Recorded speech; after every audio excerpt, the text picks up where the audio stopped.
All right. Hello. Good evening. Welcome to a Monday night review episode of the O&G Strikezone. Brian Fulford, Kelvin Rozier, joined by Keith Hadley, Fangs Up podcast. Fellas. First Monday show after a dub. How you guys feeling? Much better. Look, I'm darn near ready to bust a shimmy off this one, man. What you talking about? These Mondays feel a little bit warmer and a little bit brighter coming after a win, right? Coming after a win. Definitely. Well, as we get ready to get into tonight's show, I want to quickly say thank you to everybody for joining us, locking in. You're watching the O&G Strikezone here on the Black College Sports Network. However, and wherever you're watching the show, you could be watching us on Jericho Broadcast Network's YouTube page, MyJBN Online. Also watching on the Black College Sports Network Facebook and Twitter feed, as our O&G Strikezone feeds as well on YouTube and on Facebook. You're watching us on X. I got us in all kinds of places, fellas. So also watching us on Fangs Up podcast as well. Got that link streaming as well. So hello to everybody. And most importantly, hello to everybody that showed love over the weekend in Tallahassee. We were all there. So it was good to see everybody, those who we saw, those who maybe saw us, but we didn't see you. From the heart, we were saying peace to you. And it was good to see Rattler Nation in Tallahassee. So, shout out to any particular individual shout outs, anybody that you ran into that you want to make sure you shout out, Kelvin and then Keith. Well, I want to shout out the other Kelvin Dean. Yes, exactly. I did see Kelvin Dean. He passed by and spoke and was was at the game on the sideline supporting his teammates, so former teammates. So shout out to him. Yeah. How about you, Keith? Yeah, I want to make sure I shout out the fellow FAMU prognosticators, man. A lot of times we have people just show up to games and talk, and but it's very seldom do you get so many of us that do talk about a team that show up in person, and don't just show up in person, but also meet and greet, hang out with each other, fellowship. So, I was hanging out with Fat Mouth Sports and hung out with Tashay a little bit. Of course, Kelvin, hung out with you and Brian. So it's always great to be able to see everybody come in together and just, not just talk about it, but go see it and go support it as well. Let me shout out Coach Jefferson too. Oh, yeah, exactly. Yeah, I got a chance to holler at him and the family, man. Good to see you. Thank you for supporting the show. Yeah, definitely. Thank you to all of our JBN subscribers as well, like Marcus and others. All you Rattlers who come in and support. Make sure you hit the thumbs up and the like button if you will, and go from there. So, unlike the Wednesday show, I'm not going to spend a lot of time on the shout outs because we're here for a good time, not a long time. I will, if I see you, I'll make sure to shout you out. I'll put on the little comments, the in-stage comments. Hopefully you guys don't get too ridiculous and I have to cut it off, but we'll put it in there. Hey, so the Rattlers get a home opening win, 33-25 over Albany State. Head coach Quinn Gray leading the Golden Rams back into Tallahassee. His first time as the head coach, or I should say really coaching on the visitors' sideline. Of course, Coach Gray was a former assistant coach. Which he was under, was that under Earl? Was that under previously under Earl? Yes, yeah, he was under the OC. Earl, when he was the OC. And then, Quinn went on to be, I believe, an OC at Alcorn, then kind of been the head coach at Lincoln High, and then became the head coach at Albany State. So, he is taking the steps to get to that next level. But he has a very good ball club, and they are preseason number one in the SIC for a reason. And I think you all saw that in this ball game. It was some first that we had in this ball game. First point scored in the first quarter for FAMU. as we managed to get a field goal in the first quarter. First touchdown in the first half as well, as FAMU got a touchdown in the second quarter. Overall, FAMU put up 450 yards of total offense in the win over Albany State. The statistics kind of speak for themselves. As a team passing, FAMU passed for 371 total yards and 91 rushing yards. Compared to we held Albany State to 321 yards of total offense. They had 201 passing, 120 rushing. The penalties were one of those sore spots for us, as FAMU had 11 penalties for 102 yards. Albany State only had 6 for 42. We had 26 first downs to their 21. Third downs, kind of interesting, because it seemed like early in the ball game, Albany State was the group that was maximizing the third downs. But in total, they were 6 of 11 on third downs. We were 9 of 14 on third down. And I think a large portion of that came on the big drive, which we'll get into in a minute. On fourth down, we were 1 for 1. They were 0 for 1. Time of possession, FAMU 34-58, Albany State 25-02. Early on, Albany State came out, punched us in the mouth. 11-play drive, 77-yard score to go up 6-0. They missed the extra point attempt, which kind of left the score 6-0. We came back on the ensuing drive, 6 plays, 42 yards. We ended up having to settle for a field goal, but it was a 48-yard field goal by Daniel Porto, cut the deficit to 6-3. Moving into the second quarter, Albany State would end up getting another touchdown on a really impressive drive, which they really pushed us. They played a lot of no huddle, and when they combined the no huddle with the tempo, which they did on this second scoring drive, they had us on our heels, and they pushed us 4 plays, 59 yards in 59 seconds. Yeah, it was a quick one. Yeah, to go up 14-3. Kind of had cheeks tight at that point. There was a lot of folks who were nervous. Some cheeks were tight at that point. Second quarter, we saw Jet Petty get into the ball game. It was sort of pre-discussed. The quarterbacks knew that. Yeah, the quarterbacks knew it. RJ Johnson started. I think he pretty much went the first quarter. I think he was supposed to go the first 2 series, which pretty much took up the first quarter. Then in the third drive, which kind of started in the second quarter, Jet Petty got his opportunity, and I believe on his opening drive, he led FAMU on a 13-play, 67-yard drive. Thad Franklin got the first rushing touchdown of the season, a 4-yard run, cut the deficit to 14-10. Also, late in the first half, we had an opportunity. There were some moments there where it was we were about to run a 2-minute offense. Petty hits a receiver in the hands, literally goes through his hands, ends up being intercepted by Albany State. We hold Albany State. They end up, I can't recall here, did they go for a field goal and miss, or did they go for was a turnover on that? They did miss field goal. Okay, so they missed the field goal, which could have pushed them up 17-10. Worst case, hey, they could have scored. But in missing the field goal, we got the ball back. Weren't really able to do anything much with it. But at that point in the game, we knew we were getting the ball back. So it was sort of a win in that moment. Let's hit on the first half for a minute, fella, because I think there's because you missed something important there. Well, I'm sure I did. The pass, that pass right before the half, that the receiver, the tight end, that Jet hit, and he ran it down to the 1, and they called it back on a blindside block, in which the block was behind the play, first of all, and second of all, it was not a blindside block. The guy looked at him when he hit him, so it was tomfoolery, tomfoolery.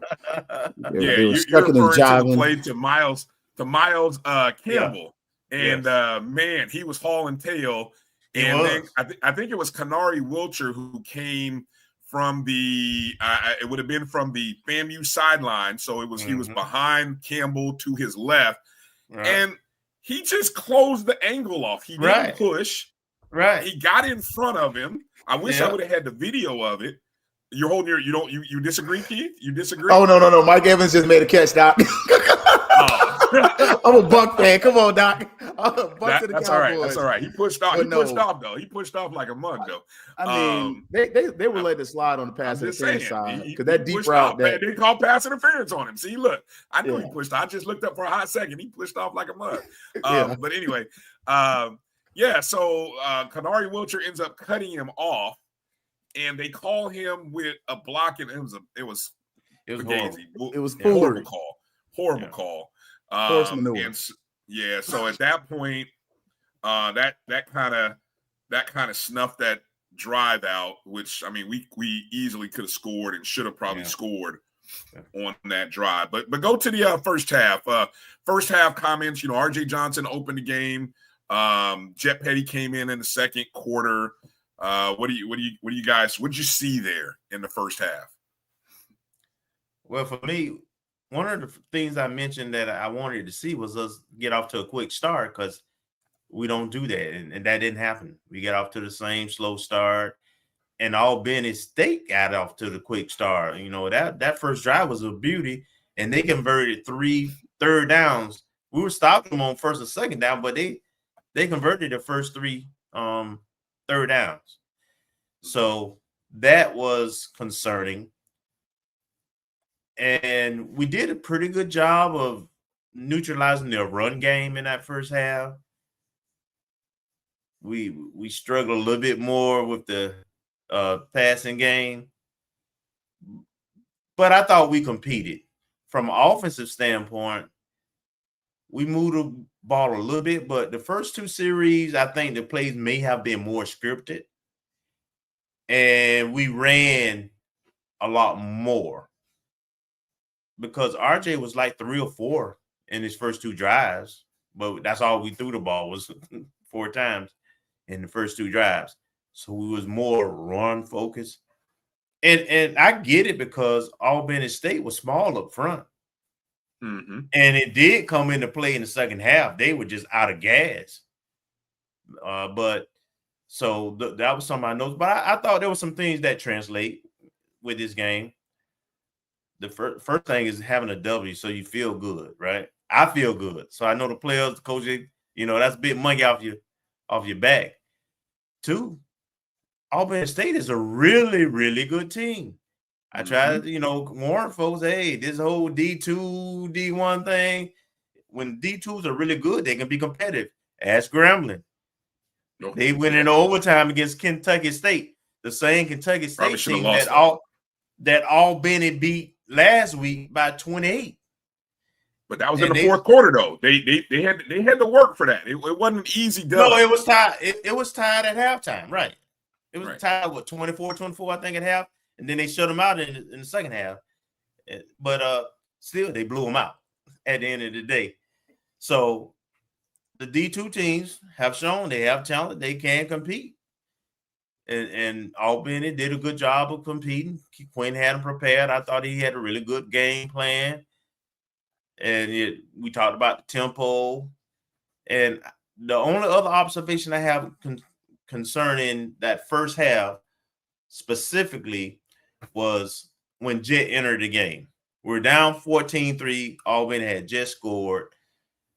The players already knew the third series in the game that Jet was coming in. And for us to immediately answer after they going up 14-3, that was huge. That calmed everybody down. And it, I think, put Albany State on their heels for the first time, because I don't think they were prepared for Jet. The play calling is a little bit different when Jet's in there, and he's pretty decisive. He's real quick with his throws. He gets the ball out of his hand. So that was a beautiful drive, by the way. And nice change of pace, frankly. I think we got 2 capable quarterbacks. with slightly different skill sets at this time, especially considering, how, the playing time that they've had in the college level, right? So I think one is a little bit more quicker with the reads than the other, but they both can get the job done. And that stood out. But the bottom line for me was, I told you, I didn't care if it was 10 or 2. We needed the dub. We got the dub. So, I'm not going to complain yet. Keith, first half thoughts from what you saw. I mean, first half, much like Kelvin kind of mentioned, we talked about the tempo, and I think honestly that's part of the power of just watching film. Like, you kind of watch that film against FAU, and that's something we said last week here. Like, in this space, we said the question is how many teams can run a hurry up offense similar to what they showed at FAU. I think FAU showed something to a lot of teams, not just everybody in the SWAC, but Albany State saw something and was like, hey, we can run this offense and run our offense. And so I think that was something that really stuck with me, much like Kelvin, those first 2 drives with RJ. I was a little frustrated. I do see where the offense is much more limited. I mean, the first play of the game is pretty much scripted. It's the same play every time, right? It's a screen, he throws to the right. We saw that at FAU, he completed it. We saw that in Tallahassee, Albany State, he completed it. So, kind of looking forward, you're looking for a short pass within 5 to 10 yards for his first pass, right? I mean, that's all. That's what we've seen. That's what the film says. But as the game went on, I did get more encouragement. I still feel Jet's a better quarterback, just because I do feel like the offense flows better. I felt like we had fewer holding penalties. We had fewer infractions. The play calls seemed to come in quicker. We weren't kind of as late in the time clock as far as getting plays in and everyone getting set, where you can see times where we still had confusion with RJ in there. And that's my personal opinion. I'm not bashing anybody, but just thinking going forward, I think going in the first half, that touchdown that Thad ran in was huge, because if you don't score there, you probably don't win this game, just because it wasn't a blowout, 33-25, something like that. Like, if you don't score there, Albany State, they had all the sauce. Like, when I say sauce, they had all the juice. Like, I don't know how many people were on the sidelines or on the field or close to their fans, but they was talking cash money.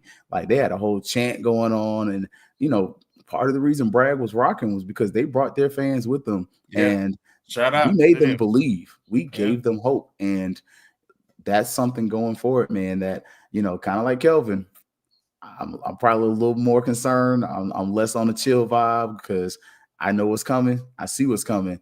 And in 2 weeks, man, hey, we got to have an offense that can score. And if you can't score in the 30s, I got questions. Yeah. One of the big themes in the first half that showed its head was drops. There were some drops that hurt Petty in that second quarter. Of course, none bigger than the interception, which, I mean, a beautifully thrown ball right into the receiver's right in his hands. I mean, the receiver did what he was supposed to do, which is go out and extend for it. But I don't know whether it was just too hot to handle, but it just went right through his hands. That's a receiver who's trying to tough it out right now, Brian. I didn't put his name out there. I didn't put his name out there. I didn't put his name out there either. Look, again, I know his family, so it's not one of those things where with that one he's trying to tough it out. So when it's something personal to me, I own it. But I know the kid's people. He's trying to tough it out. I questioned at the beginning of the season going in, should he play this early? So it's not me trying to be biased or anything. I was straight up. I was like, I wouldn't play him until the Alabama State game personally. Well, just let him heal. That drop, and then there was a couple others, and then that would be a theme that would rear its ugly head, especially in the third quarter. But let's move over. Once we come out of halftime, FAMU gets the ball. And what I love about the first play, third quarter, a quick strike from RJ Johnson, who's back in to start the quarter. 1st and 10, ball on the FAMU 29-yard line. And boom, one play hits Kanari Wilcher on a quick slant route and pew, right down the middle of the field, untouched, nobody blocking, nobody getting in the way this time. And he scores a 71-yard touchdown in 11 seconds flat. And just like that, FAMU grabs a 17-14 lead. That was huge. Then That's everything we said we need, Brian. Isn't that literally give the ball to your players in space? Hey, and after that play, Club Bragg was officially open. It was hot, baby. That felt almost like homecoming. Yeah. It was on. I mean, I can tell you, and the crazy part is, I don't, if you were in the stadium, I don't know what it looked like. I've seen the videos, obviously, on the field or in the stands. I will tell you from up in the press box, it looked pitch black. And it was cool. But I just kept worrying. I was like, can anybody see anything down there? What's going on down there? But I mean, yes, you can. Well, I'll tell you, it was electric. It was amazing. It was like a club. It was amazing. Well, let me just say this since we're talking about it. So I want to give 2 shout outs. First, Albany State, their fans and their band, they represented, they came out in numbers, man. They added to that environment. But shout out to FAMU. The game day experience was awesome. They opened the gates up 2 hours early, didn't have any issues that I saw there. I didn't see any, no long lines, right? No long lines. I didn't hear complaints about the concessions and the light show, man. And we got a lot of what we asked for, cuz. I mean, look, the Rattler charge was on point. Yeah. That was we did fire. video. Yeah, did a video. Yeah. That was fire. Like the light show was fire. We missed, you missed the DJ a little bit, but that was still on point. Look, Brian, you got what you wanted. Oh, you did. Did you get one? Did you get one? They handed out programs at the football game for the low price of $3.99. Was it the same program that was in the press box? Yeah, it was nice. Okay, so then I got that. Matter of fact, let me see look, I'm telling you. Look, we got a lot of what we asked for. A lot of what we up here talking about as prognosticators, we got. Yes, sir. Game ops was pretty good. Yeah, man. I gotta give props. Yeah.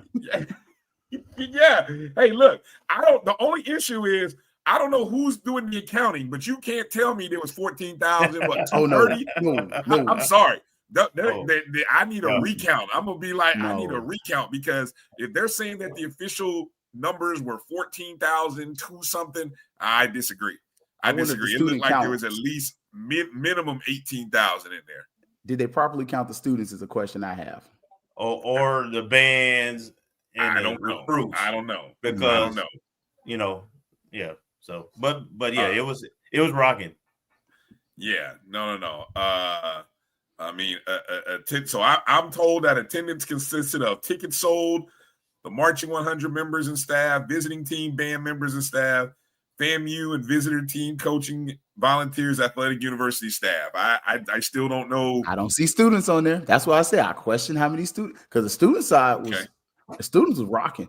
Look, Zach Anderson wasn't even over there, and they were still showing out.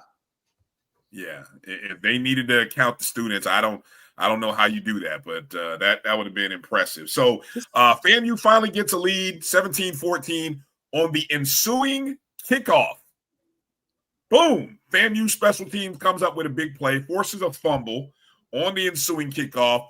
FAMU gets the ball on their own on the Albany State 36-yard line. Just like that, and you're thinking this place is going to go bananas at this point. We do score 5 plays, 36 yards on a Jamal Haley 12-yard pass from R.J. Johnson. FAMU's up 23-14. We botched the extra point attempt, so we're unable to go up 10, which that was big at the moment. But it was good to see at that point, with 12:03 to play, that we had jumped on them and had gained the lead. So essentially, if you look at it, that's 3 consecutive scores by FAMU. I mean, we were down 14-3. Now we're up 23-14. So 3 consecutive scores by FAMU at that point. Albany State would manage to come down and get a 38-yard field goal on a 9-play, 39-yard drive in the third quarter, cut their deficit to 6 points, 23-17. And then FAMU would come back with a another 10-play drive, 69 yards. Daniel Porto with a 23-yard field goal. So essentially, we were right on about on the, let me see, 23, 13, 7. So we were inside the 10-yard line, and we end up settling for a field goal to go up 26-17. That's the end of the third quarter. That the field? Not quite. Is that the field goal where they called a penalty and then forgot to say the field goal was good, and the referee announced that the field goal was no good when we all watched it go right through the bar? And that was in the first quarter. That was the first quarter. That was so confusing. That was the first quarter. Imagine trying to call that. We called that. Look, I'm calling it in the box, and we're like, okay, we saw the guy throw a flag. We saw him do this, and then all of a sudden, you come back and they say the field goal was good. I'm like, huh? What just happened? Yeah, that was in the first quarter. That was the first quarter field goal. Yeah.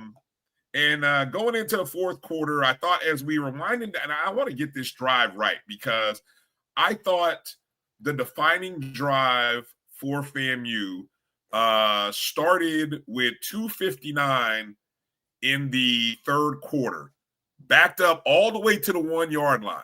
Yes, sir. After a beautiful punt by Albany State. They did a great job on the punt to pin us into the 1. Okay. And I thought this was a defining. What'd you say? That was a good punt. No, it was a great punt. The special teams did a great job because I think it bounced on the 3, and the Albany State special teams player had to actually do a great job of not stepping into the end zone and then kind of downing it at the 1. Even though I question whether he maneuvered that, it was really close, though. Yeah, I do too. Okay, here we go. Now, 1st and 10 on our own 1-yard line. We're in the shotgun. Of course, we're not going under center. It's RJ as the quarterback. Jamal Haley is in the backfield. First down is a 1-yard run by Haley. Second down, right? This is where it got tight. Second down and 9 on the 2. RJ is in the shotgun. He drops back, and it looked like he was like a half a second away from getting sacked, which would have been a safety, but he managed to fight his way and get the ball across the goal line by literally a half. Don't skip ball. leg day. You can't skip leg day. That like literally RJ right there. I'm telling you right now, the strength and conditioning team and the media team need to have RJ doing leg squats and doing leg day prep and have a thing that says don't skip leg day. Because from field level, he literally pressed his way out of there and stuck the ball out. I was sitting there at the goal line. I was like, how? Yeah, I was on it. I thought it was going to be a. I thought he was dead. I thought it was a safety. I thought it was a safety. I think different brings up 3rd and 10. I think a lot of different refs would have made it safety too. You might be right. Well, if you, let's not. You're gonna get me. Get us in trouble. The way they were talking, the way they were blowing the ball dead in some other places. I mean, that one was close. The ball was literally on the half-yard line. Yeah. 3rd and 10. RJ hits Jamal Haley coming out of the backfield on a little wheel route. He was wide open. 14 yards, move those chains, first down FAMU, and we would and that would be the catalyst for what would turn out to be an 18. I thought it was 19, but the official stats say it was 18. An 18-play, 99-yard drive that chewed up 10 minutes and 35 seconds on the clock, exclamated by Thad Franklin, 5-yard touchdown run, just sucked the life out of Albany State right there. FAMU goes up 33-17 with 7:24 to play, and essentially that's ball game, gentlemen. That's ball game. I mean, that was Albany State scores. I can't talk enough about that drive, and it was a big drive, and I don't know, feeling really good about that. The longer that drive went, the more Albany D-line and linebackers had their hands on the hips. That took whatever energy they had, that drive took it out of them. Yep. Yeah. And some of that's the benefit of having a Thad Franklin size running back in there. I mean, I don't know how many times, realistically, you can't expect a Joker to run through 20 tackles every play. But, I mean, you had times where it was Thad Franklin and he was carrying 3-4 Jokers. And he's, eventually does wear down a little bit. But considering, listening to Colsey's, remarks today and kind of seeing where you only have one starting offensive lineman in there.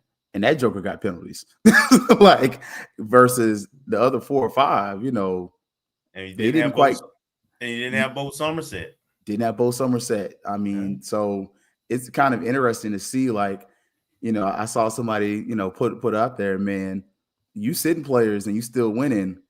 That's a different outlook on the game right there, and that's an appreciation that I can take because I know personally I was like, hey, do you play Thad? And you're glad you did in the moment, but man, it's an interesting time, and to see that and still pull out a win against a quality team. I ain't gonna say they're great, but quality, that's solid. Very, very quality. Yeah. Just looking at that 99-yard drive, we had a couple of big runs in that. We had an RJ rush for 10 yards on a 3rd down and 10. On a 3rd down and 19, RJ hits Andrew Ritter for 15 yards. That's my boy. Then on a 3rd and 8, we get a pass interference called against Albany as RJ was trying to hit Miles Campbell. Then we had another 2nd down, 2nd down and 8, which we got another 1st down, RJ to Kanari Wilcher. Then on 3rd and 8, we had RJ to Armand Burris for 23 yards. Got the benefit of another unsportsmanlike penalty. Well, no, that was after the score. I'm sorry. But no, I mean, just big plays on that drive that really made the difference. I mean, I thought it was an impressive all the way around drive. So Albany State did happen to get one final score against us with 4:24 to play on an 8-play, 65-yard drive. Cut the game. They got the 2-point conversion, so it cut the deficit 33-25. But we did a good job of sealing the win. FAMU comes away with the win on that. When we come back after the short break, we're going to talk about maybe some of the offensive and defensive standouts, and also get into a couple topics that are coming out of this contest, because as Kelvin and Keith have both talked about, we're seeing a 2-quarterback system right now. And it brings up, I know there's a lot of debate. You guys in the chat room are debating it. All the Ratner Nation's debating it. Everybody but the coaching staff and Coach Colsey. But it does bring the question up, how often, is a 2-quarterback system? It's very rare. People like to use the adage, if you got 2 quarterbacks, you have none. But we might actually have 2 quarterbacks. And, it's just a thought. I mean, we're going to talk about it on the other side because it's a lot to unpack. And FAMU's got a bye week coming up. So you'll get to hear Kelvin and Keith's thoughts on this particular system. Obviously, we want to hear you guys in the chat. So feel free to get your comments in there. But hang tight with us. You're watching the O&G Strikezone Monday Night Review, FAMU versus Albany State. We'll come back right after these words on Black College Sports Network. This is the Dean of the College of HBCU Sports, Kenyatta Cavill of Dr. Cavill's Inside the HBCU Sports Lab with Mike Washington and Charles Bishop. Come mix it up in the lab where the course lecture is in session every Tuesday from 6 o'clock p.m. Central Standard Time on Facebook Live, YouTube Spreaker, or the BCSN app, as we discuss all things about the HBCU sports culture, including exploring the week that was in the sporting HBCU diaspora, as well as the upcoming week of HBCU sports. With me, the Dean, the College of HBCU Sports, on Dr. Cavill's Inside the HBCU Sports Lab with Mike Washington and Charles Bishop. Course lecture dismissed.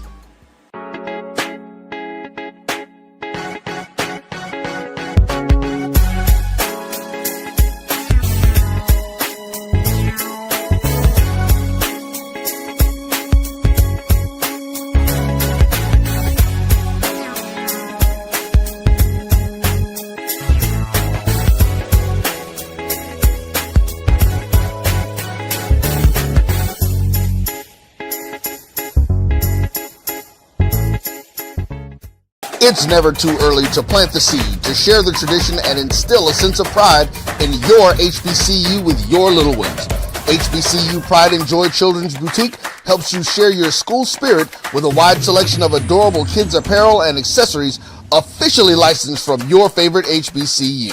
Visit hbcupridejoy.com and follow us on all social media at HBCU Pride Joy on Facebook and Twitter. For over 30 years, HBCU Image has been more than just an apparel store. We've been a movement, a statement, a legacy. We celebrate the pride, the purpose, and the culture that make historically black colleges and universities legendary. Whether you're a student or a lifelong supporter, our gear lets you wear your HBCU story with confidence and style. Because when you wear HBCU Image, you're not just wearing clothes. You're wearing culture. You're wearing pride. You're wearing purpose. HBCU. College football fans, the Cricket Celebration Bowl is celebrating 10 years of crowning an HBCU national champion. A champion will rise at Mercedes-Benz Stadium on December 13th as the MEAC and SWAC champions clash in Atlanta. Join us for championship football, interactive fan experiences, and iconic marching bands. It's an HBCU family reunion that you don't want to miss. See who will be crowned the next HBCU national champion. For event and ticket information, visit thecelebrationbowl.com.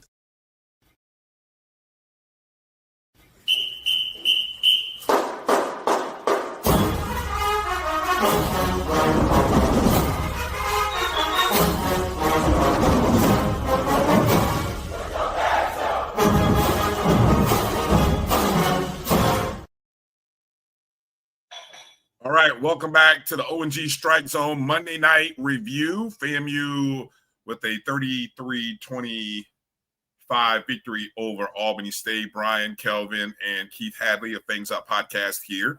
All right, fellas, let's get into, while we got a little bit of time here left, and let's get into the big topic, big debate from the offensive side of things. Two big questions, okay? And I think the most glaring thing has to be the two quarterback debate. RJ Johnson has been the starter. He has been the selection by Coach James Colsey.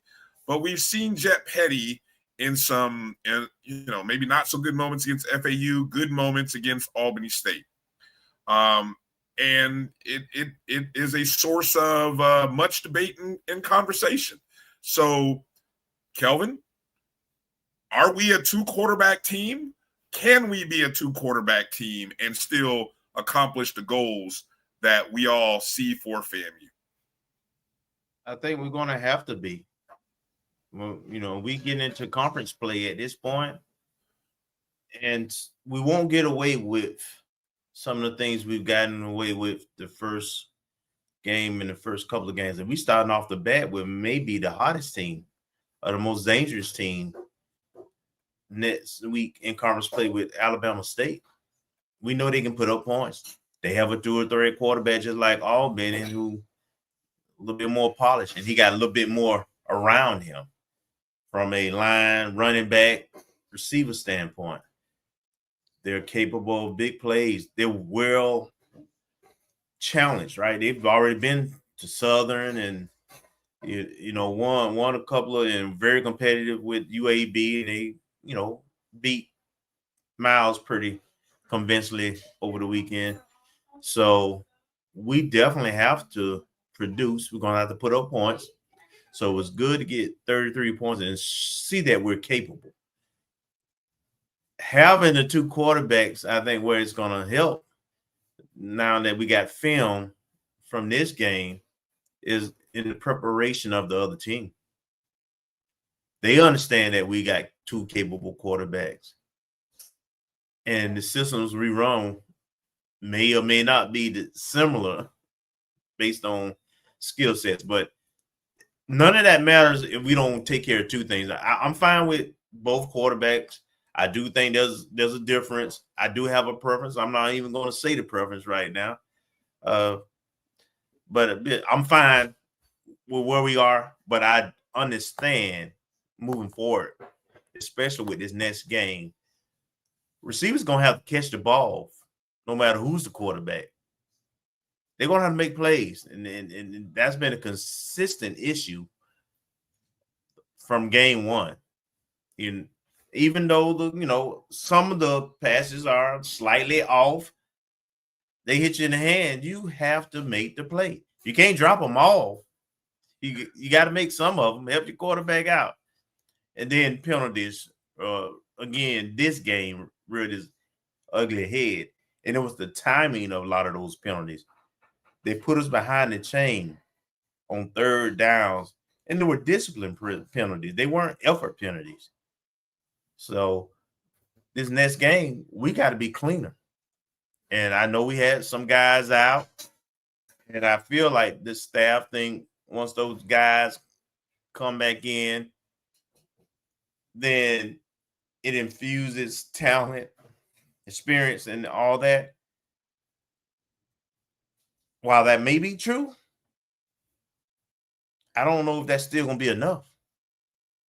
I feel like we're going to be in a shootout this next game. And so we have to be clicking on all cylinders. But in terms of a two QB system, it's not ideal, but it is what it is because it seems like the mind is made up in terms of QB1. And I don't want that to cost us when we have options. So that's my take. Keith, what's your thought? Are the two quarterbacks? It's a real thing right now for FAMU. It's a real thing, but I don't love it. I mean, but obviously, I grew up in the Billy Joe era.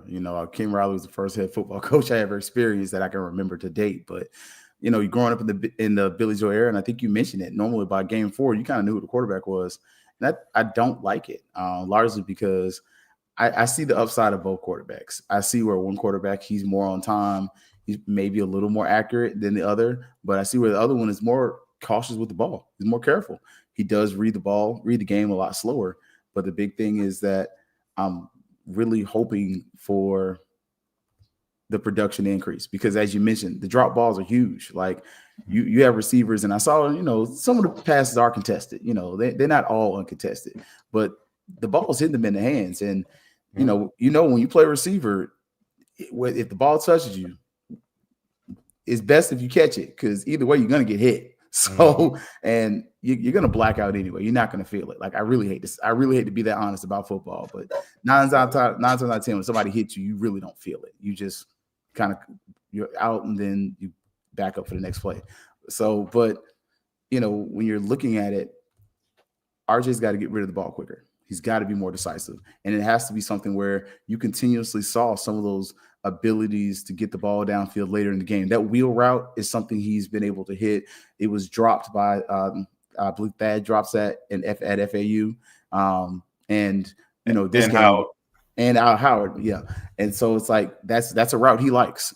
He likes the tunnel screens with RJ. Whereas, when you're looking, with Jet, the offense opens up a little bit more as far as attacking the seams. And then some of those shorter routes come open and they get hit a little more often, especially like the slants and those things like that, because he's more decisive.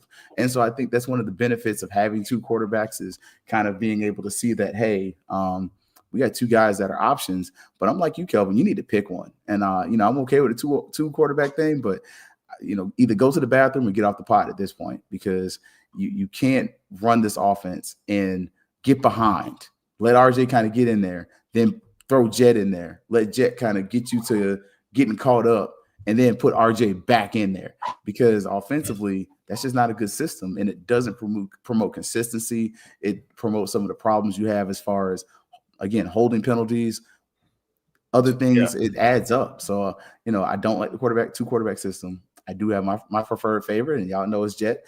But it's not that I don't like RJ. I think RJ has his ups.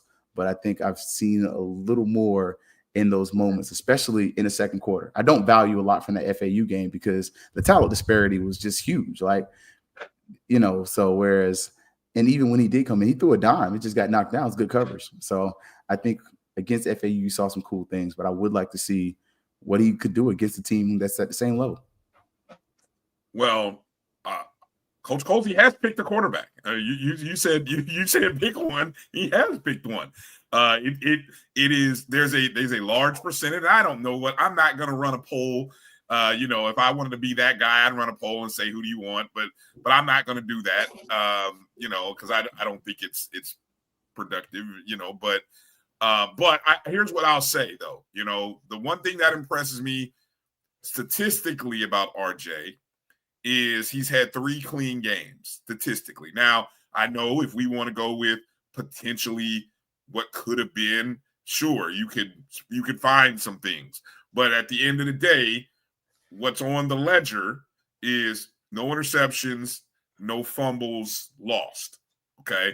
And then also while you guys were talking, I glanced over in the SWAC and just took a glance at the team quarterback, because just like yesterday, right? You look at yesterday or Saturday's stats from the quarterback position, 26 of 36, 371 yards, 2 touchdowns. Yeah. I don't know what those really are great numbers from the quarterback position, and that's 2 guys. High percentage. Yeah. Yes, exactly. High percentage. Exactly.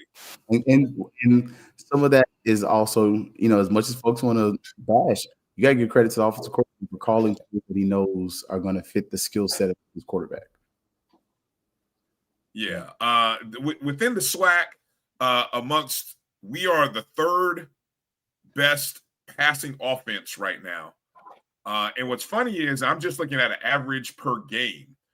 We're sitting at 260.3 yards per game, which is tied with Alabama A&M and 2 yards behind Alabama State, who we see in a couple of weeks. Now, from a yardage perspective, again, total yards, we're sitting right there neck and neck with both of the Alabama schools. The biggest separation is Alabama State has kind of added the passing touchdowns. I mean, obviously, Body had a 4-touchdown day in week 1. And then I think last week against Miles, I think he might have threw for like 3 or 4. So the passing touchdowns are completely different. But from just a numbers perspective, right, we're getting good play from the quarterback position. Right. And then I just go to the sacks. Somebody brought up them sacks. Yes. Now sacks are, but I'm going to say, as long as the sacks aren't turning into fumbles, I mean, RJ's taken 3 sacks. That's 3 too many, maybe. But he's not losing the ball, So I'm not, guys, I'm on the RJ Johnson side right now, and it's not that I don't want to see. I see what all of you see in Petty. I really do. I see what all of you see, but I don't see RJ doing such a bad job that it warrants moving off of him completely. You know what I'm saying? And so I think if the play calling is going to call plays that suits RJ's game, then we're going to roll with it. I'm okay. I see what I see, But to your point, Brian, we talked about the SWAC numbers. Let me give you another SWAC number. 2-9, I think, out of conference. The 2 wins are like D2 wins. The SWAC is not very good. Not a very good conference. No, it's not a very good conference. The Hampton win don't even look at like it. No more. No. Hampton just lost the A&T. Right. And when I said that, I was being mean when I said that game was unimpressive. But I was being mean. So you're right, and that what gives me hope. Honestly, moving forward, is that competing in the SWAC. Mm-hmm. It looks very manageable because nobody's killing it at this point. Yeah. Outside Albany State, Alabama State is the only team in the SWAC from an offensive standpoint that looks like a juggernaut. Yeah. And my only concern with that is, and part of why I have a sense of urgency is we've got our SWAC hours, right? Like, y'all seen the video, y'all know how I feel about FAMU in the SWAC, but, we've got our SWAC hours. We also have been in the SWAC long enough to know one loss in the SWAC, as long as FAMU is here, pretty much kicks you out. Like if you lose one game in this division, I can't say on the other side. Yeah. But on the east side, Yes. that's it. That's your button. It's a wrap. It's a wrap. That's why it probably sounds like, oh, keep you chill, relax. No, there is no chill, because if you lose one game on the east side of the SWAC, you're hoping to go to the playoffs. So it's one of those things where you can't fall forward with this. The East is tough in general.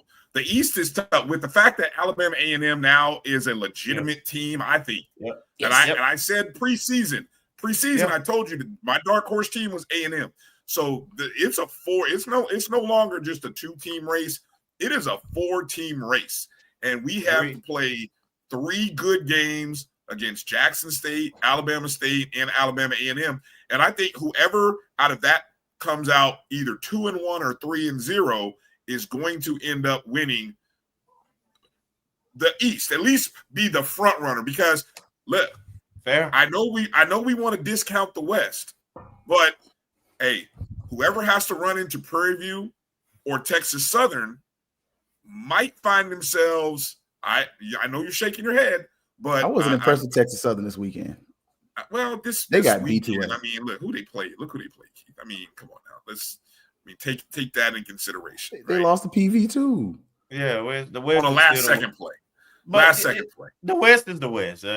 Stick with East. Well, but bigger point is we're 3 weeks into the season, first quarter of the season, and I just don't know if if we need to be in panic mode about the future after 3 weeks.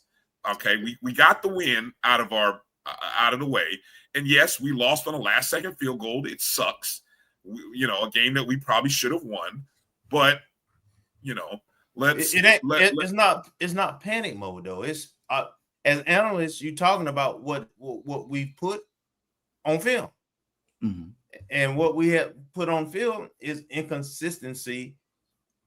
Well, fans and up until this last game, we had only scored collectively 23 points. Correct. Right. And you talked about we ain't turning the ball over. So why are we struggling so much to put points on the board? So it's reasonable to have that conversation. And you dominated time of possession in one of those games. So, again, the concern is more so, and it's less because of everything else. It's because of where you're at. Because, first game 1, you're playing against the most prolific offense in the SWAC right now. And so that's a concern for me, because it's like, I saw somebody put it up there earlier. Look, the defense ain't look spectacular. When we switched to that 3-3-5, it don't work. It's not working as well. And some of that's just due to talent. Yeah, we're not getting pressure. Yeah, we're not getting. Hold on. Before we go to defense, one other big glaring issue that we got to talk about on the offensive side in yesterday's and Saturday's game, and then we saw it a little bit on the FAU game, but really it was bad, was the drops. Yes. The wide receiving core. I saw Troy in the chat say that the total was 8. I don't know. I didn't see the official stats, but if it was 8 drops, man, and 2 of those drops cost us touchdowns. One big time touchdown was blown on a drop. An RJ Johnson pass to a receiver. Yes. Best pass of the night. Yes. The best pass of the night. I mean, it was a dime. It should have been a Sports Center highlight, the way he put that ball out there and put it out in front of him, and it was just in the breadbasket, and then it wasn't. I don't know if many of you didn't see post game, but offensive pass coordinator and wide receivers coach Vincent Jeffries had the wide receivers running 50-yard sprints during the 5th quarter. I mean, literally, while the bands are playing in the 5th quarter, the entire wide receiving core was running sprints for literally 15 minutes. And to me, that signaled that, and I don't know whether that came at the behest of Colsey or whether that was just Coach Jeffries recognizing that, hey, guys, this isn't enough. You guys, and we all talk about the standard being the standard. Well, if this is wide receiver HBCU by that name that I'm not going to say, then we got to catch the damn ball. We got to catch the ball. Period. You know, because 8 drops is 8 too many. And it wasn't just one guy. And we just talked 8 or 10. I thought it was more than that. And we just talked about we only Troy said 8. Yeah, we only had 10 balls that weren't caught. If you look at so right. The ones that weren't caught was drops. Over half of them were dropped. Yeah. Yes. More than half. You think about it, like what, 75%? That's ridiculous. Yeah. I mean, if 2 or 3 drops per game is realistic, but 8, 9, that, you know, we've said that kills drives, it kills momentum, and even within the stands, you know, man, when that deep ball was thrown, the whole stadium, RJ threw a dime. Yeah, that thing was beautiful, and the whole stadium, we was up, and they dropped the ball. You heard the whole stadium on their feet. Oh, it lets the air out of the stadium. I saw the receiver imply that the lights got in his eye and he couldn't follow. He couldn't find it. That's what I would have said. Yes. So I will say this: our receivers probably do need visors with the new lights, because I looked up a few times. I was like, God bless them, because it's hard to see in those new lights. I will say that. Okay. I mean, I would have said the same thing, right? I said, "Oh, the lights in my eye." I don't know. It's understandable, right? Okay, sure. The lights. All right, there it is. Defensive side of the ball. Second game in a row, we've seen a team push us with tempo. FAU pushed us with tempo. Albany State did a really good job of pushing us, and they really seem to pick on some secondary guys. I got to make sure we give some love while we're talking about defense first and foremost. I got to make sure we give some love to Jamel Sanders, who was just named SWAC Defensive Player of the Week. He was all over everywhere. He was everywhere. Didn't he get a stack up the game? Yes, yeah. He had 4 solo tackles, 2 assists, 1 sack, 2 tackles for loss, and a pass breakup. And of course, you know, that sack that he had was a real pivotal sack at that point in the game when it occurred. He's a redshirt senior. And I forgot, where is Jamel from? Let me see if how quickly I can pull up the roster here on Sanders. Sanders is a redshirt senior from Plainfield, New Jersey, a South Florida transfer.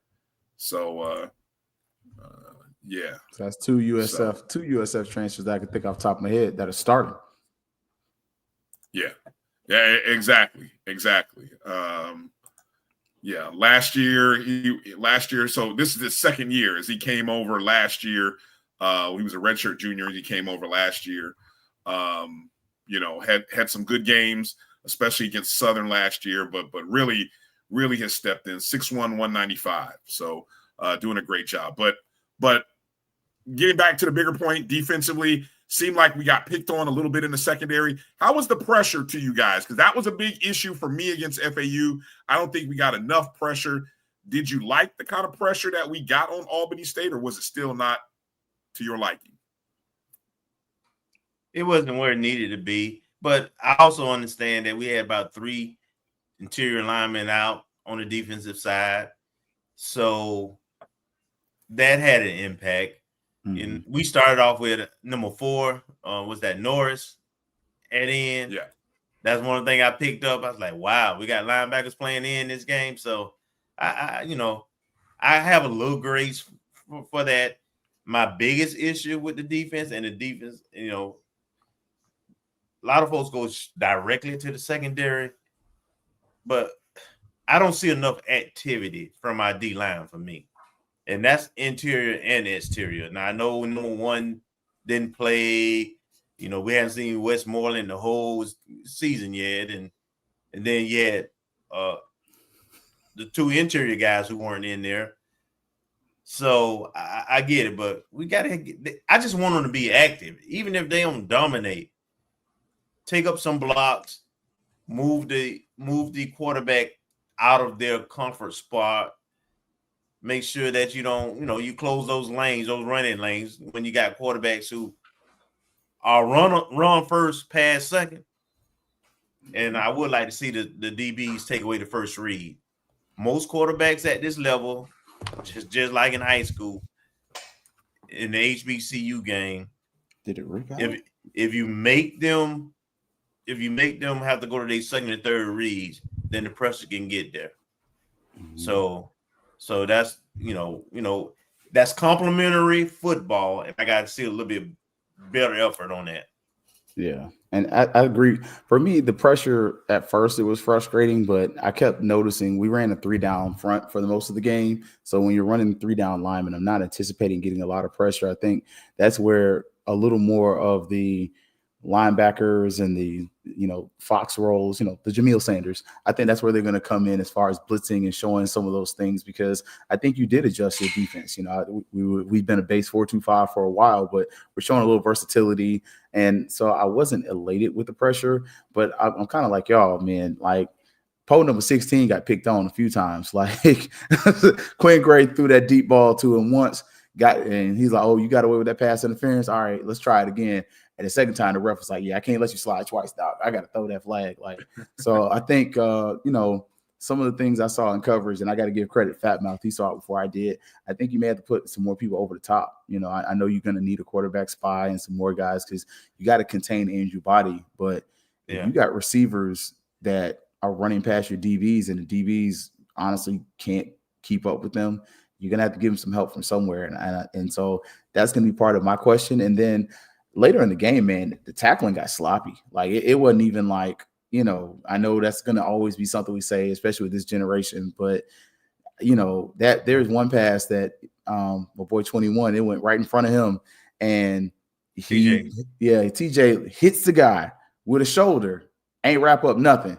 And the receiver's like, "Oh, you hit me? Good. I'm going to keep running." And he got another 10 yards. So I think some of that is also why you kind of see my boy Nayron get in later in the game, because Nayron was wrapping him up and bringing him down, He was. So I think that's going to be something where, that's got to be talked about, during practice. Like, hey, ball security is job security, but on defense, if you can't tackle, you can't play. And so that's, right. Like Nayron's, you may have to put Nayron as a middle linebacker who's more of a tackle guy, less of a coverage guy, just because of height and other things, and lean on, some of those other guys to fill in those maybe blitz and other roles. But, so those are some of the things defensively that I took away from. And, we already talked about the tempo. So we know Alabama State's going to probably be able to run it at tempo. But the question is, how comfortable are they going to be doing it? Because we've already said that, they got running backs that you need to pay attention to. They got a receiver that you need to pay attention to. But most importantly, they got a quarterback that can read the defense. And, I saw the comment about Quinn's play calling.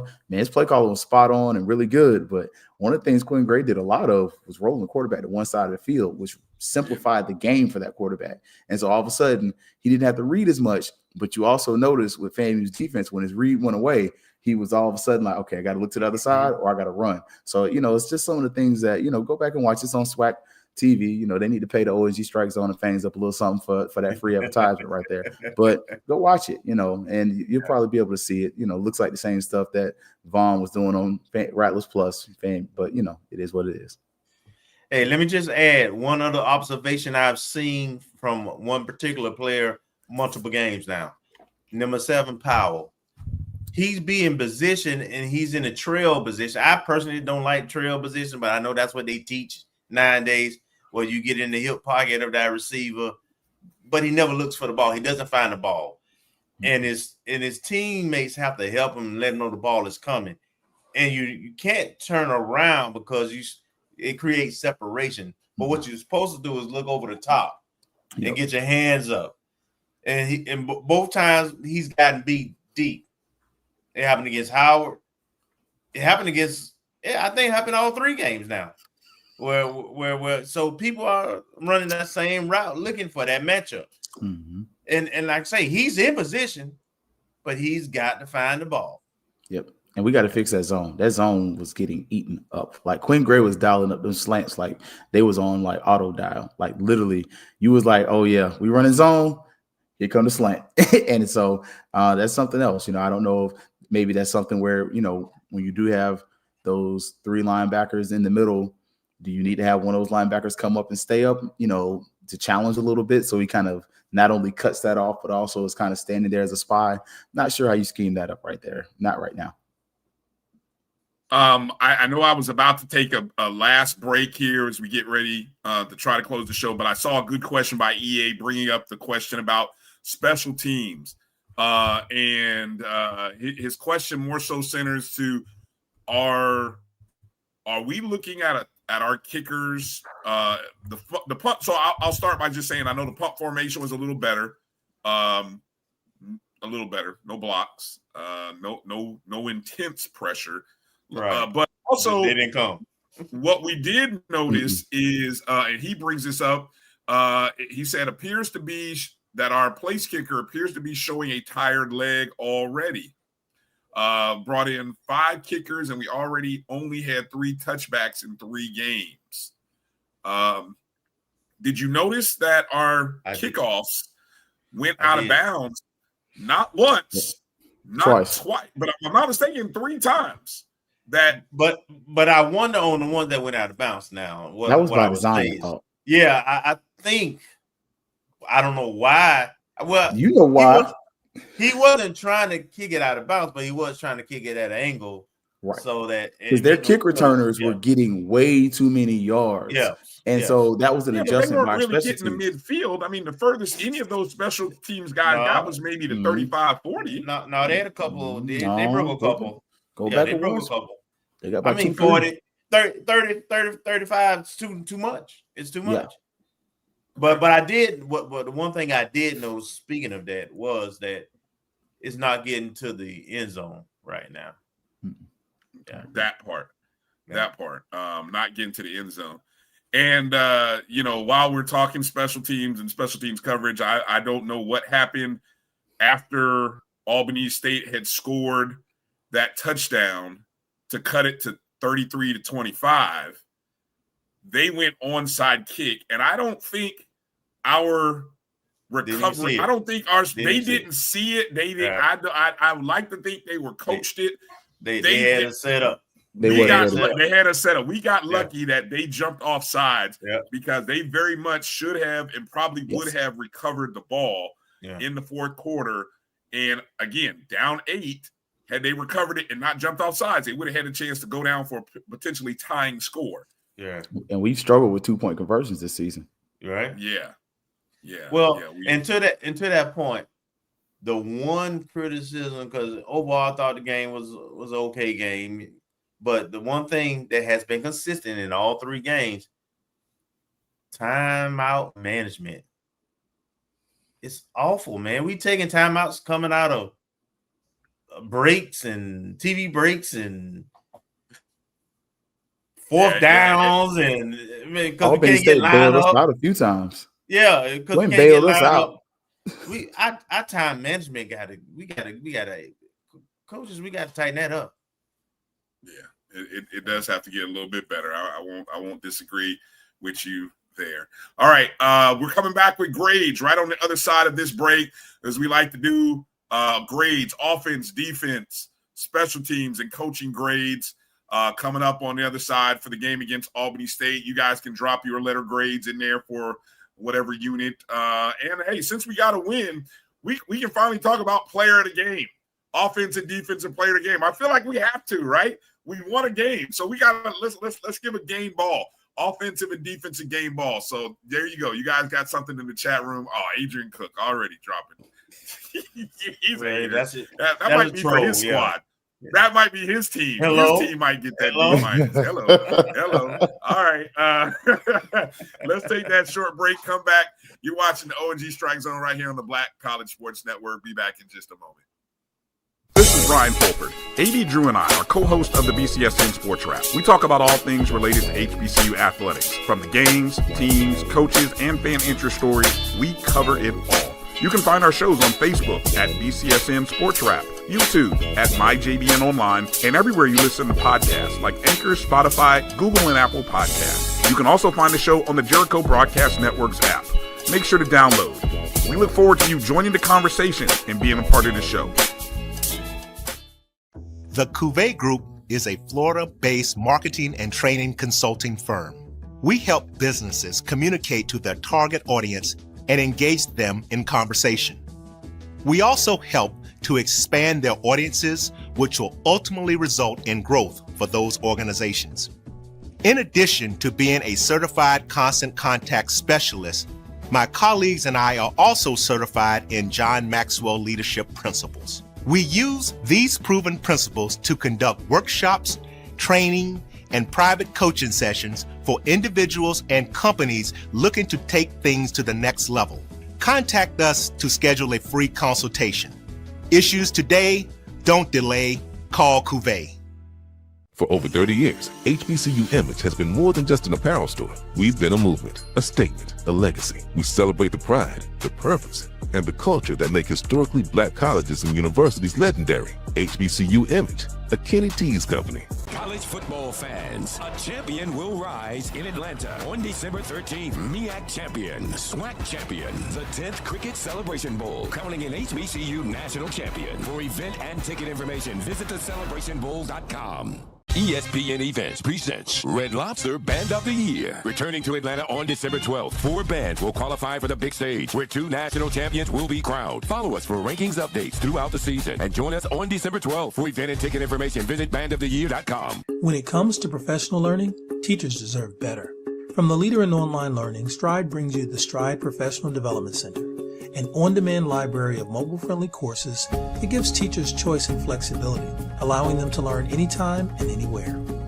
Our dynamic courses provide bite-sized learning and help educators advance their knowledge while also gaining professional development hours. It's time you take charge of your learning. Visit us today to get started.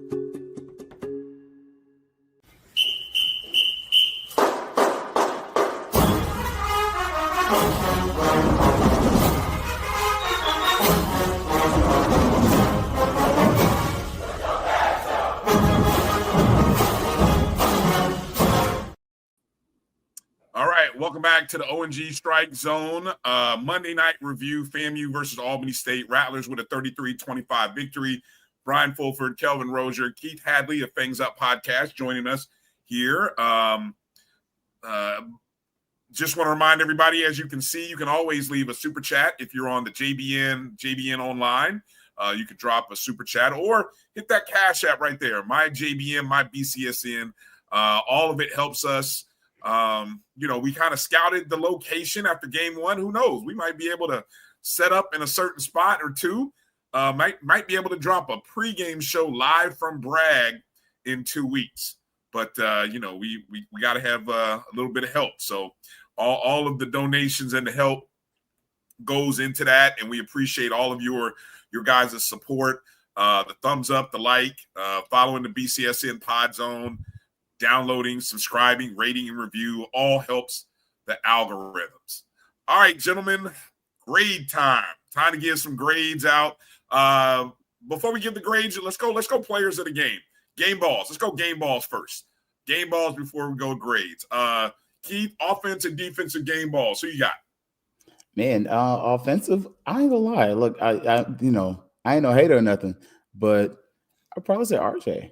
I mean, while as much as I am a proponent for, hey, I would like to see Jet start, I think RJ's second half and him scoring those 2 touchdowns was enough to give him the game ball. I think defensively, it's got to be Sanders. I mean, he won Defensive Player of the Week for the SWAC, but that linebacking crew deserves a little bit of recognition too for those who stepped up in the second half. Yeah. What about you, Kelvin? Game ball, offense and defense.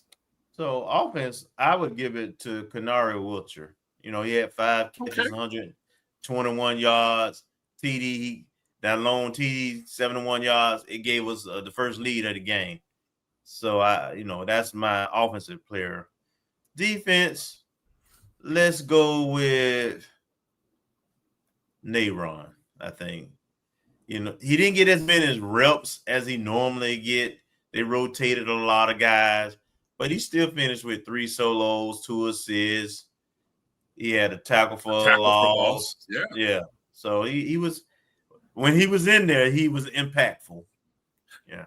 I'm glad you said that, because the two biggest hits came from Sanders and Jenkins. Both of them had the 2 most woo hits of the game. The woo hits, or whatever you want to call them. We might have a new segment called the woo hit of the day, because those were the 2 hits those guys put on, which were definitely the most impressive. You guys, I don't know. Just to be a little different. I don't know if it's contrarian, but I'll go Thad. I'll give Thad his props. Let me pull up. I think the official numbers for Thad: 15 carries, 76 net yards, 2 touchdowns. The average of 5.1 is what I love. That's what I love. Which means if Thad gets 20 touches, come on, that's 100. That's 100 easily. I'll give it to Thad. I thought he ran hard and just really, really impressed with his performance. Tony agrees. He's dropping Thad in there. EA agrees with you guys with the RJ love. Let me see. I think Kenya dropped in there. Let me see. Kenya said offense Thad, defense Jamil. So let me see. Tony also said Sanders on defense. I think all in all, good stuff there. Congratulations. We'll see. I know they'll do something at the 220 quarterback club, the Eddie Jackson 220 quarterback club with the game balls. But one day we're going to work ourselves up to having a O&G Monday night, an O&G Fangs Up podcast game ball, and so we're going to work our way up to that one day. All right, it's time for grades as we get ready to close the show. What we like to do is give some grades: offense, defense, special teams, and coaching. So, Kelvin, why don't you lead us off with? Let's start with. I'll let you whatever you want to start with. Whichever unit you want to start with. We'll leave coaching last, though. Man, I'm finna shock some people. Ooh, I'm starting off with offense. They get A-. Oh yeah, I am shocked. Shocked. Over 30 points. And the only reason they get in the minus is because of the drops. But over 30 points. The quarterbacks were very accurate with the ball. So there was not a lot to pick apart. That you just said average 5.1 yards carrying. So it was a lot of good production out of the offense. So they get A- for me. Am I doing the defense too? No. Let's go around the horn. Keith, go ahead. We got offense. I'm with Nehemiah on the offense. I'm gonna go B, but I'm gonna give a B plus. I think the only reason I dropped down to a B, it's the drops, but it's also that first half. I mean, that first half, you really look lethargic until you do a quarterback swap, and then you do another quarterback swap. It wasn't the first half; it was the first quarter. To be first quarter, yeah. And so it's like, and then once you get Jet in there, you get a little spark, and then you come back third quarter, first play, RJ hits something. So I'm gonna give him a B plus today. That's good stuff. I just had to break out the calculator, make sure I did this right before I decide whether I'm going B plus or A minus. I'm going A- too. 26 of 36. That's 72%. I'm pretty smart. I know that's a heck of a with 8 drops. With drops. Yeah. With 8 drops, right? 10 incompletions, 8 drops. That's a pretty good job by the quarterback room. So, I'm going to say, the quarterback room carried us to the A. The offensive line and Thad Franklin did a great job. Guys, the receivers who caught it, when you caught it, you did a good job. So I definitely go A-. All right, Keith, you get the first lead on this one. Defense or special teams? Which one you want? I'll go defense, just keep things in order.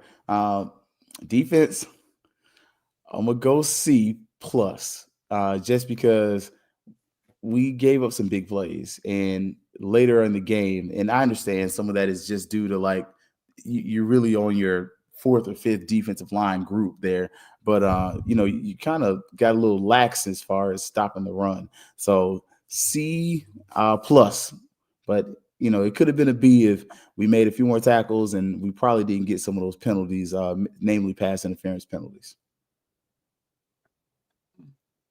What do you got, Kelvin? Yeah, I'm gonna go the same. I'm gonna go C plus. Had we not gave up that late touchdown, then it would definitely have been a solid B for me. But I'm gonna go C plus because I just respect what Quinn did and the caliber offense that they run. They got talent. They got enough talent and creativity where they can be problematic. I got to give. They made some plays, and they sometimes the other team's going to make plays. So yeah, they get a C+ for me. I'm you know what, I'm probably a little more optimistic. I'll go B-, and I'm going B-, because as you just said, I know people want to downgrade and say they're going up against a D2 team, but pay attention. Don't be surprised at the end of the year if this is the D2 team that is in the running for Division II Black College National Champion. And then at the end of the year, what might we be saying about this team a little bit differently? And I know we gave up that late score, but man, they were well coached, well organized, put together well. They didn't kill themselves. I just think we played a good offensive unit, and we still managed to hold them. What was the total numbers again? Total team numbers? Yeah, 300 or something. Yeah. Yeah, held them under, 321, tell them to 321. That's still a C. Yeah, that's a C. That's a lot of yards. I got B-. I got B-. I'm going B-. I want to see though. Do they play Edward Waters? I check the schedule, but yeah. Special teams, quickly. Special teams. What do you got? Special teams. That's a C. We made a field goal. Our kickoff coverage wasn't great. We didn't get the ball to the end zone kickoffs, which was what we were expecting. Punting, we didn't punt a lot, to be honest, but we didn't average 40 yards. So yeah, it's a C. That's the unit that I'm giving the C- to. That, I mean, with the exception of the unit forcing that fumble on the kickoff return, I was not happy, not impressed with the punting game wasn't great. The field goal unit wasn't great. I mean, the onside kick thing, we got lucky that they jumped off sides. Yeah. I mean, look, man, that's special teams wasn't special for the third consecutive week. That worries me. I can hear Kofi now. I can hear Kofi in heaven screaming because, look, remember that championship year? That's what he talked about. He talked about that to Blue in the face, and that thing came up to bite us in the rear when we went to the playoffs in Southeast Louisiana. So, if any unit, I would hope gets tight over the next couple of weeks is special teams. I hope our special teams gets tighter. 70.5, Doc, because you have and it's darn near a D. Like I really want to give you a 68 because I don't give out 69s, but I really want to go like 68.5 because that punt that ends up on the 1 yard line, you can argue that the returner should have picked that up. You have multiple back-to-back kick out of bounds. Their return team was getting some decent returns. Like field goal wise wasn't spectacular. So it wasn't special. It was just kind of there. And, like you said, with that, despite if somebody isn't offsides, it might be a different game. Yep. Mm-hmm. Good point. Marcus Jump. Special teams a C. Blocked the extra point, gave up at least 3 explosive returns. Did have a couple of field goals, unprepared for onside kick. Couldn't have said it better. Shout out to Marcus. All right, last category here, coaching. Coaching category. All right, Keith, I'll let you start it. Guess first. I'm going to go C+, largely because I felt like he got outdueled by Quinn, and that's not a slight on Quinn, but I felt like offensively, and I'll give credit, I saw it somewhere else, I think if talent was equal, I don't think you win this game. And so C+, defensively, you got blasted a little bit. Offensively, you had some good moments, but with the receiver room kind of being what it was. But overall, I gave it a C+. I can't drop it down to like a C- or elevate it quite to a B. You scored the points you needed. You came out with a win. You want me to go, Kelvin, or you want to go? Go ahead. Yeah, you go. Look, again, I might shock you here. Because I am giving credit to what we did going into halftime and the adjustments that we made. And I think that pushed our second half adjustments pushed us to the B- from a C+ for me. I like what we did in the third quarter. Down 4 points. Late in the second quarter, don't forget. I mean, we were very fortunate that Albany State didn't score a touchdown, didn't get a field goal, and they were inside the 30. So we were very fortunate to come out of the end of the first half down 4. We responded, punched them in the mouth, and I thought so. Whether we, the combination of Colsey and Burris from the offensive standpoint, the defense doing the job. I'm going to go B-. I mean, there's always room for improvement. Wasn't the greatest. And I'm not going to even come with the angle about the Quinn Gray angle that you mentioned. Cause look, Quinn is a good coach, man. Quinn is a good coach. He had a good game plan. He studies his opponent. He studied us well. He knew what he could and couldn't do. He knows what he has, and I do think there is something to that. Knowing what you have and being able to call plays, knowing and having full confidence in your QB signal caller. I think we're still working up to that. B- for me. What you got, Kelvin? I'm going C+. We got the win. And offensively, we did get it rolling eventually. Concerns, again, time management. We seem like we're always using timeouts, and it's for dumb stuff. Got to clean that up. And special teams not being prepared for the onsides and not being able to get lined up for the 2-point conversions, as well as that one of those touchdowns that they scored with tempo. We done seen enough tempo over the last 2 weeks. We should be a little better than that. But I do understand we had some guys out, so I'm taking that into consideration. So C+. All right. I don't know if we do a Monday night review next week because it's a bye week. I don't really know what we. I mean, sure we could come up with something. I mean, because I know there's a thirst to talk about something, but this has always been a game-based show where we review the game, and we got a bye week this weekend. So unless we were going to jump off the deep dive and really analyze the first 3 games, which I don't know. I don't know the merits of doing that. Maybe you guys will convince me otherwise. But we may not have a show next Monday, and we'll save a show for a Monday night review after the Alabama State game. So make sure you are following us on all social media handles, on Facebook, on Twitter, Instagram. Make sure you're subscribed to our YouTube and Facebook pages, and we'll let you know. We'll let you know if we're going to do something. If not, you can count and find us on Wednesday night, 8 p.m. Eastern, 7 Central, right here on the Black College Sports Network. You can find Keith's next show on Thursday night. Fangs Up podcast is where you can find it. Thursday night, 8 o'clock Eastern is where you can find Keith. And Kelvin, any what's the guest lineup looking like for Wednesday? We got Amber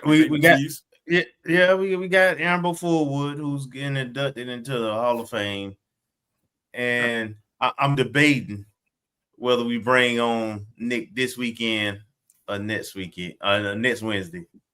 Nick Eaton has committed. Nick Eaton. Oh, okay. I thought it was. I was looking. I was like, oh. No. I was like, oh, wait a minute, who? Okay. I might want to save that for next weekend. Yeah. But maybe we can. We need to call up. Maybe we can find out what. Maybe we can get some volleyball talk. If if we can get one of our volleyball players in on the show, maybe we can go that route and talk volleyball on the next show. So, all right, Keith, anything you're working on in between now and Thursday? Now and Thursday, not really too much. I'll go ahead and let the cat out the bag. Fat Mouth and myself, we are probably doing a little mashup on Thursday. So we'll probably push some of the recruiting talk to Sunday, which I really love because that gives me more time to make graphics and other things and more time for us to offer more kids. So, looking forward to it. With Fat Mouth and Sports and I, we've done a little mashup in the past before. So it's always good times when it's not just you on the show. And, when you ain't got to run it, you kind of throw your hands back. That's always fun too. So, but yeah, Thursday, myself, Fat Mouth Sports, supposed to do a little mashup.